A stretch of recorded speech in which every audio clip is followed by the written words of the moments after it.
오늘 우리에게 주시는 하나님의 말씀은 요한복음 18장 1절에서 11절까지 말씀입니다.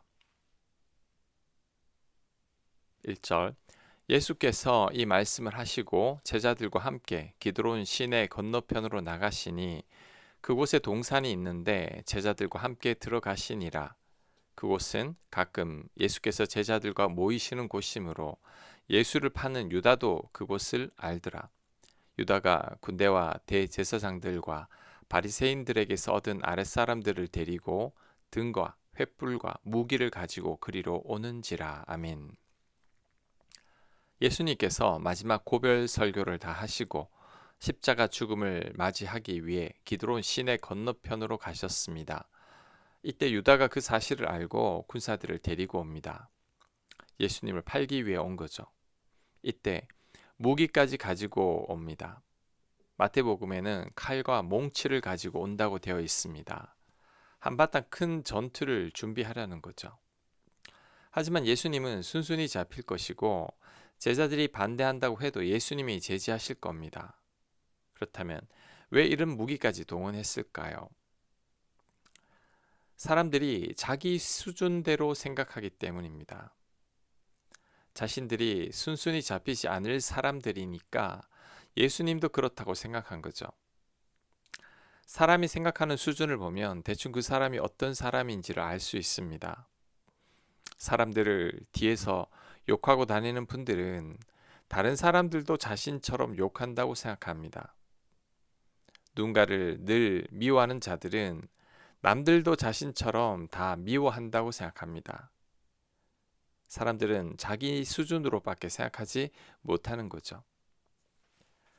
내 경험으로 모든 것을 판단해서는 안 됩니다. 내 수준과 기준으로 판단해서도 안 됩니다.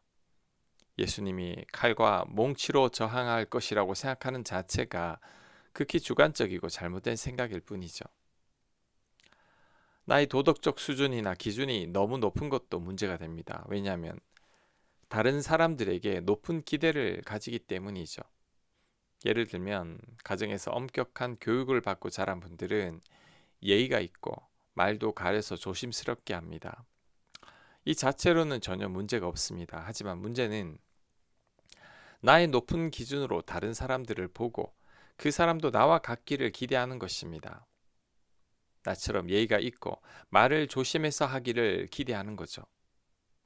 하지만 세상에는 예의와 매너를 잘 갖춘 사람보다는 그렇지 못한 사람들이 훨씬 더 많습니다. 그러다 보니 나도 모르게 매너와 예의를 갖추지 못한 사람들을 판단하고 정죄하게 됩니다. 나와 같지 않은 그들이 예의가 없다고 상종하지 않으려고 하죠. 이것은 사랑하라는 계명을 어기는 겁니다. 네팔에 선교를 갔더니 사람들이 밥을 손으로 먹습니다. 입을 크게 벌리고 손에 음식을 가득 묻힌 채 음식을 먹었습니다. 이 모습을 보고 속으로 더럽다고 생각했는데 이것이 잘못된 생각이죠. 손으로 음식을 먹는 것은 네팔의 문화입니다. 네팔 사람들이 저처럼 숟가락과 젓가락 사용하기를 기대해서는 안 됩니다. 내 기준으로 네팔 사람들을 더럽다고 하면 안 되는 거죠. 부부가 같이 살면서 왜 갈등을 겪느냐 하면 서로가 너무나 다르기 때문입니다. 남녀가 다르고 살아온 환경이 다르기 때문이죠. 이때 서로가 다름을 인정하고 상대를 받아들여야 합니다. 그런데 나와 다른 상대를 용납하지 못하고 자신이 살아온 방식이 옳다고 주장하니 다툴 수밖에 없는 거죠. 내 기준과 내 경험과 내가 살아온 방식으로 다른 이들을 보면 안 됩니다. 모든 사람이 나와 같기를 기대했어도 안 됩니다. 내 수준과 잣대로 세상을 보거나 사람들을 보게 되면 함부로 정죄하거나 판단하게 됩니다. 이것은 정죄하거나 판단하지 말라고 하신 예수님의 말씀에 어긋나는 것입니다. 가장 큰 계명인 사랑하라는 계명도 어기는 것이 됩니다. 우리는 내 기준과 잣대로 세상을 보지 않아야 합니다. 나에게 맞는 안경을 타인에게 강요해서도 안 됩니다. 우리는 모든 것을 하나님의 시선으로 봐야 합니다. 성경 말씀의 잣대로 봐야 합니다. 사랑의 눈으로 모든 것들을 선하게 봐야 합니다. 그래야 세상을 바르게 보게 됩니다. 사랑하라는 계명도 지키게 됩니다. 특히 내 안에 상처와 아픔이 있다면 내가 잘못된 눈을 가지고 있을 가능성이 큽니다. 잘못된 잣대와 기준으로 세상과 사람들을 판단할 가능성이 큽니다. 그러니 더 조심해야 합니다. 내 기준과 잣대를 내려놓아야 합니다. 하나님의 눈으로 보고 성경 말씀으로 보고 사랑의 눈으로 봐야 합니다. 그럴 때 세상이 바로 보이기 시작할 것입니다. 4절 예수께서 그 당할 일을 다 아시고 나아가 이르시되 너희가 누구를 찾느냐 대답하되 나사렛 예수라 하거늘 이르시되 내가 그니라 하시니라. 그를 파는 유다도 그들과 함께 섰더라. 예수께서 그들에게 내가 그니라 하실 때에 그들이 물러가서 땅에 엎드러지는지라. 이에 다시 누구를 찾느냐고 물으신데 그들이 말하되 나사렛 예수라 하거늘. 예수께서 대답하시되 너희에게 내가 그니라 하였으니 나를 찾거든 이 사람들이 가는 것은 용납하라 하시니 이는 아버지께서 내게 주신 자 중에서 하나도 잃지 아니하였사옵나이다 하신 말씀을 응하게 하려 함이로라. 이에 시몬 베드로가 칼을 가졌는데 그것을 빼어 대제사장의 종을 쳐서 오른편 귀를 베어버리니 그 종의 이름은 말고라. 예수께서 베드로에게 이르시되 칼을 칼집에 꽂으라. 아버지께서 주신 잔을 내가 마시지 아니하겠느냐 하시니라. 아멘. 예수님을 잡아가기 위해 무리들이 왔습니다. 이때 혈기 넘치는 베드로가 칼을 들고 제사장 종을 쳐서 오른쪽 귀를 베어버렸습니다. 예수님의 이름 베드로를 말리셨습니다.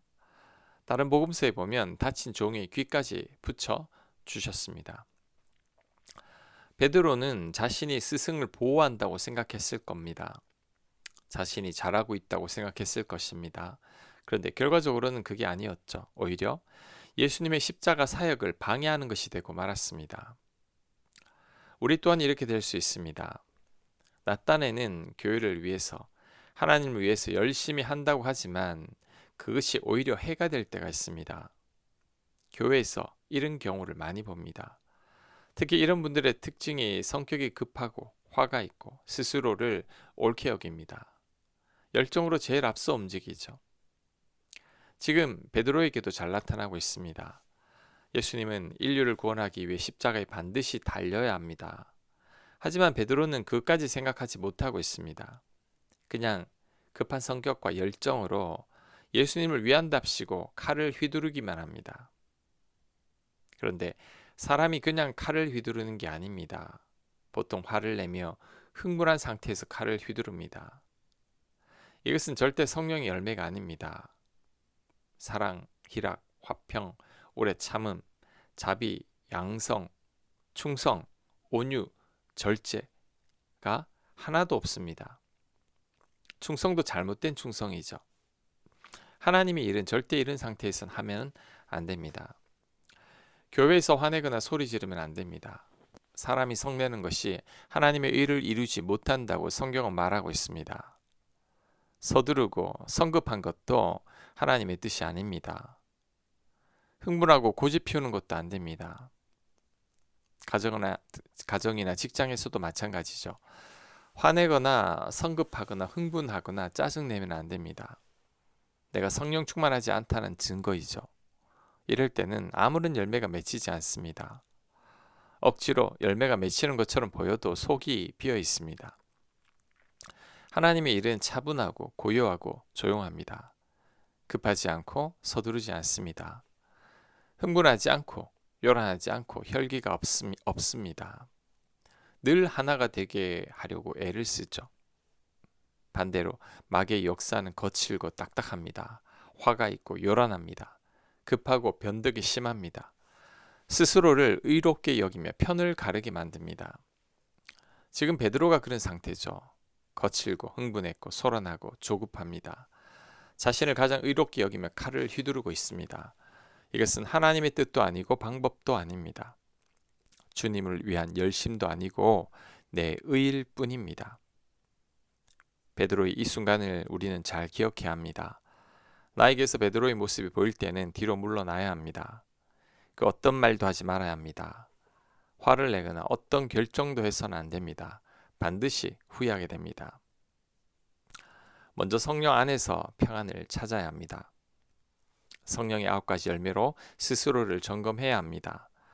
적어도 내 안에 사랑은 있어야 합니다. 그럴 때 하나님의 영광을 가리지 않게 됩니다. 그럴 때 실수하거나 후회하지 않게 될 것입니다. 아멘. 기도합니다. 하나님, 베드로처럼 서두르지 않게 하시고 조급하지 않게 하시고 흥분하지 않게 하옵소서. 늘 사랑으로 우리를 점검하며 살게 하여 주옵소서. 더불어 내 기준으로 세상을 바라보지 않도록 역사하여 주시옵소서. 예수님 이름으로 기도합니다. 아멘.